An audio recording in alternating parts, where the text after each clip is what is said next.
သက်ဆိုင်ရာစာအုပ်ထုတ်ပေးခဲ့တဲ့ဆိုရတွေဟာတင်ဖြတ်ကျော်ခဲ့တဲ့လေစိတ်တွေရောက်နေတဲ့နိုင်ငံတွေဗီဇာအမျိုးအစားတွေကိုသိရှိနေမှာပဲဖြစ်ပါတယ်။ဘာဖြစ်လို့လဲဆိုတော့တင်က e-passport သုံးပြီးလဝကဂိတ်တွေကိုဖျက်လိုက်တိုင်း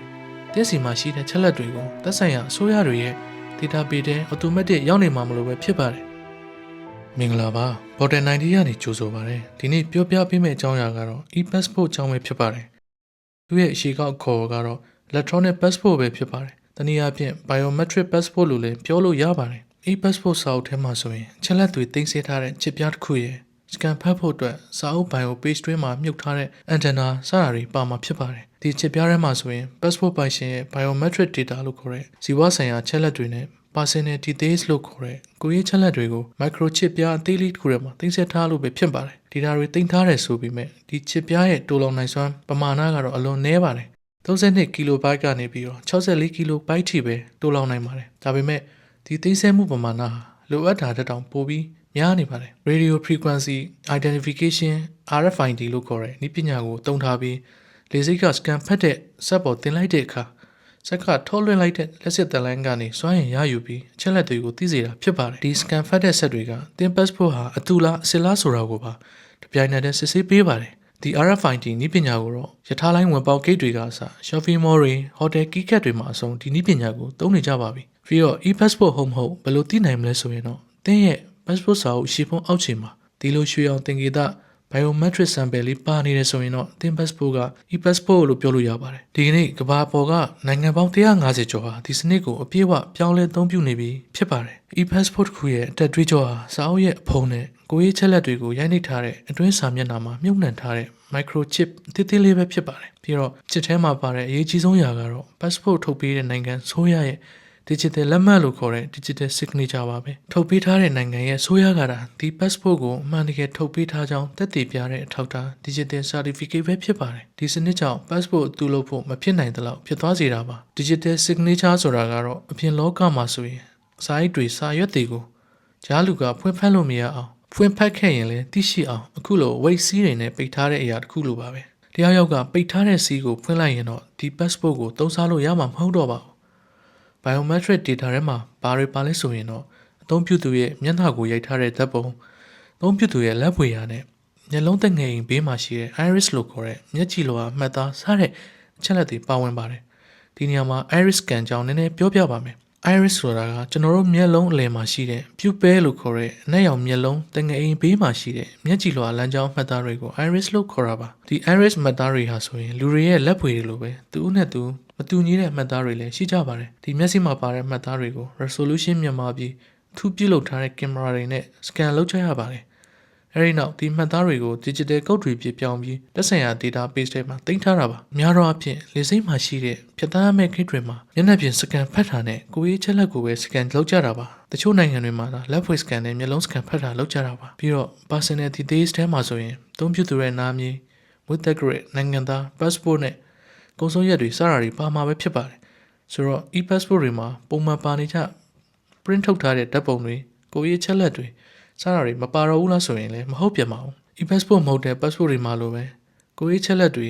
လုံခြုံရေးဆိုင်ရာအမှတ်အသားတွေစတာတွေပါနေအောင်မှာပါပဲဒီလိုဘာလို့ပါနေရလဲဆိုရင်ချို့လေစုတွေမှာ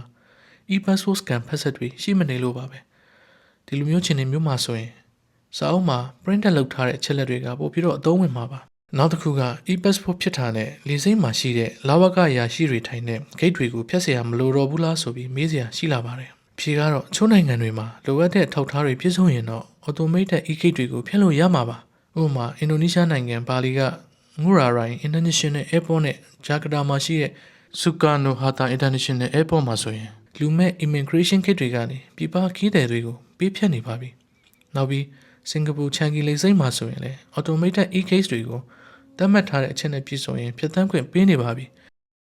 အပေါ်ကနိုင်ငံတွေကတော့သူတို့ရဲ့နိုင်ငံသားရောနိုင်ငံသားမဟုတ်သူတွေကိုပါပေးဖြတ်နေကြတာပါဒါပေမဲ့တချို့နိုင်ငံတွေမှာတော့သူတို့ရဲ့နိုင်ငံသားကိုပဲလူမဲ့ခိကနေဖြတ်သန်းခွင့်ပေးပါတယ်ဥပမာထိုင်းနိုင်ငံတိုနာဘူမီလေဆိပ်မှာဆိုရင်ပြည်ပထွက်ခွာဆက်ရောက်မဲ့သူတို့ရဲ့နိုင်ငံသားတွေကိုလူမဲ့ခိကနေပေးဖြတ်နေပါပြီ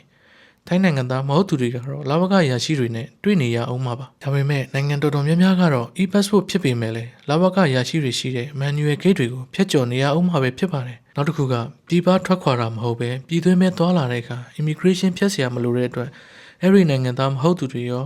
ာနိုင်ငံသားတွေရော e-passport ကိုင်ဆောင်ထားရင်အချိန်မကုန်ပဲမြင်မြန်ဆန်ဆန်နဲ့လူမဲ့ဆက်တွေကိုဖျက်ဆီးလို့ရမှာပ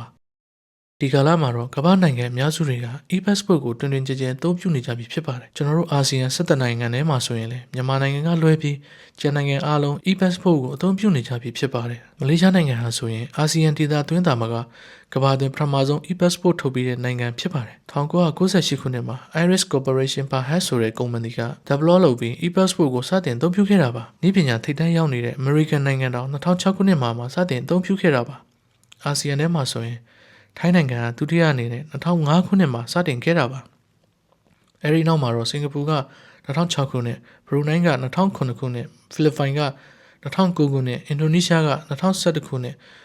ကမ္ဘောဒီးယားက2014ခုနှစ်၊လာအိုက2016ခုနှစ်၊တီမောက2018ခုနှစ်နဲ့ဗီယက်နမ်က2023ခုနှစ်မှာစတင်အသုံးပြုခဲ့ကြတာပါ။ဒီ electronic passport တွေကအပြည်ပြည်ဆိုင်ရာမြို့ပြလေကြောင်းအဖွဲ့ ICAO ရဲ့သတ်မှတ်ထားတဲ့စံချိန်စံညွှန်းတွေကိုလိုက်နာပြီးဆောင်ရွက်ရတာပဲဖြစ်ပါတယ်။ဘလို့ပဲနည်းပညာအဆင့်အတန်းတွေမြင့်လာလူနေမှုဘဝတွေမြင့်လာနေပါစေ။ဒီຢာတွေရဲ့နောက်မှာဘေးထွက်ဆိုးကျိုးတွေလည်းကပ်ပါလာသမျှပဲဖြစ်ပါတယ်။ e-passport မှာလည်းအားနည်းချက်အားသာချက်တွေရှိပါတယ်။အားသာချက်တွေအနေနဲ့ကတော့လေစုတွေက e-key တွေမှာ scan နဲ့ဖတ်ကင်မရာကိုကြည့်ပြီးမျက်နှာတိုက်ဆိုင်စစ်ဆေးရုံနဲ့စက္ကန့်ပိုင်းတွင်ဖြတ်တန်းသွားလာနိုင်လို့အခြေကုန်တက်တာစေပါတယ်။နောက်တစ်ချက်ကအစိုးရရဲ့ digital signature ကြောင့် passport အတူလို့ဖို့အချက်လက်တွေကိုပြင်ဆင်ဖို့မိမိ data အချက်လက်တွေကိုသုံးချပြီးမတမာမှုလုပ်လို့မရခြင်းစတာတွေကလေကြောင်းလုံခြုံရေးများပြည်သူလုံခြုံရေးအတွက်အကောင်းကျိုးများပဲဖြစ်ပါတယ်။တစ်ဖက်မှာအားနည်းချက်အနေနဲ့ဤပညာပစ္စည်းတွေပါဝင်တဲ့အတွက်ထုတ်လုပ်မှုကုန်ကျစရိတ်ရောလျှောက်ထားသူတွေပြီးသွင်းရတဲ့ကုန်ကျစရိတ်ပ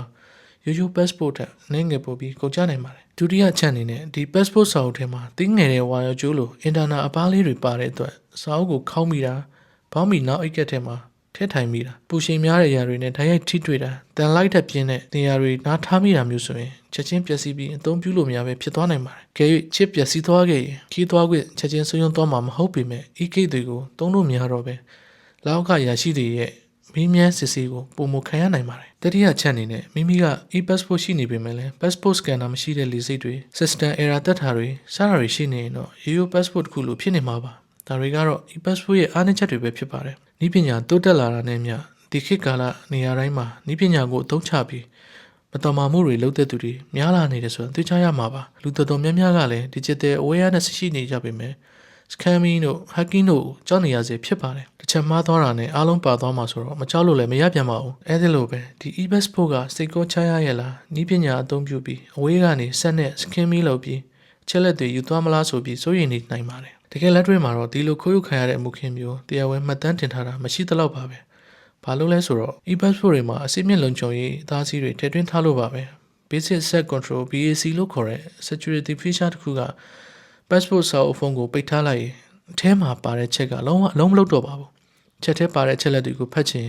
်စာအုပ်bio page ကိုဖွင့်ပြီးစာမျက်နှာအောက်ခြေကစာသားတွေကို scanner မှာတင်လိုက်မှသာအချက်လက်တွေဖတ်လို့ရမှာပါ။ဒါကြောင့်အနီးနားကနေအချက်လက်ယူလို့ရတယ်ဆိုရင်တော့စာအုပ်ကိုဖွင့်မှသာအလုပ်ဖြစ်မှာပါ။ပြီးတော့ passive authentication လို့ခေါ်တဲ့ security feature ကြောင့်အကယ်၍အချက်လက်ခိုးဖက်လို့ရသွားရင်တော့ပြင်ဆင်လို့မရပါဘူး။စလုံးတစ်လုံးပြင်လိုက်တာနဲ့အစိုးရရဲ့ digital signature ပြည့်ပြည့်သွားမှာဖြစ်ပြီးအတူဖြစ်သွားမှာပါ။ဒီဟာနဲ့ဒီစိတ်ကလောကခိတ်ကိုဖျက်လိုက်ရင်တော့လက်ကောက်တန်းဝဲရကင်စိုက်သွားမှာပါ။နောက်တစ်ခုက chip ကိုနောက်ထပ် chip လို့တစ်ခုစီ copy ကူးလို့မရအောင် ethic authentication ဆိုတဲ့လုံခြုံရေးတားဆီးကကောက်ွယ်ပေးထားပါလေတယ်။ chip တစ်ခုစီတိုင်းမှာဘလို့မှ copy ကူးလို့မရတဲ့ကိုပိုင်တိတဲ့လျှို့ဝှက်ကို private key တွေထည့်သွင်းထားလို့ဖြစ်ပါတယ်။နောက်တစ်ခုက extended asset control ဆိုတဲ့အရာကမျက်နှာဓာတ်ပုံပြင်ပုံမအရေးကြီးတဲ့လက်ပွေလိုအချက်လက်တွေကိုကောက်ွယ်ပေးတဲ့စနစ်ပါတက်ဆိုင်ရာနိုင်ငံကခွင့်ပြုချက် certificate ရရှိထားတဲ့လေဆိပ်စစ်ဆေးရေးဆက်တွေကသာဒီအချက်လက်တွေကိုဖတ်ရှုခွင့်ရမှာဖြစ်ပါတယ်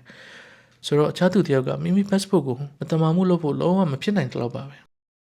e-passport သုံးပြုတွေဟာလေဆိပ်လဘကတွေဖြတ်တဲ့အခါမြန်ဆန်တဲ့လုံခြုံတဲ့ခင်မိတဲ့ဆိုပေမဲ့လည်းသက်ဆိုင်ရာစာအုပ်ထုတ်ပေးခဲ့တဲ့ဆိုရတွေဟာတင်ဖြတ်ကျော်ခဲ့တဲ့လေဆိပ်တွေရောက်နေတဲ့နိုင်ငံတွေဗီဇာအမျိုးအစားတွေကိုသိရှိနေမှာပဲဖြစ်ပါတယ်။ဘာဖြစ်လို့လဲဆိုတော့သင်က e-passport သုံးပြီးလဝက gate တွေကိုဖျက်လိုက်တိုင်းတက်စီမှာရှိတဲ့ချက်လက်တွေကိုသက်ဆိုင်ရာအစိုးရတွေရဲ့ database ထဲ automatic ရောက်နေမှာမလို့ပဲဖြစ်ပါတယ်။နောက်ဆုံးအနေနဲ့ e-passport ဟာကမ္ဘာလုံးဆိုင်ရာခီးသွားလာမှုလုံခြုံမှုအတွက်ကြီးမားတဲ့ခြေလှမ်းတစ်ရပ်ပဲဖြစ်ပါတယ်။ဒါပေမဲ့ဤပညာကဒီမှာတင်ရက်သက်နေမှာမဟုတ်ပါဘူး။ အနာဂတ်မှာ Digital Travel Credential DTC လို့ခေါ်တဲ့စမတ်ဖုန်းထဲမှာတင် passport ထည့်ပြီးအသုံးပြုလို့ရမယ့်စနစ်တွေဖြစ်လာတော့မှာပါ။ဖင်လန်နိုင်ငံမှာဆိုရင်လေဆိပ်တွေမှာစာအုပ်ကိုင်ဆံမလို့ပဲဖုန်းထဲက Digital Passport နဲ့တင်ခီးသွားနိုင်အောင်စက်တက်နေကြပြီဖြစ်ပါတယ်။မိတ်ဆွေတို့အနေနဲ့ဆွေးနွေးချင်တာထောက်ပြချင်တာရှိရင်လည်း comment မှာရေးသွားနိုင်ပါတယ်။ကျေးဇူးတင်ပါတယ်။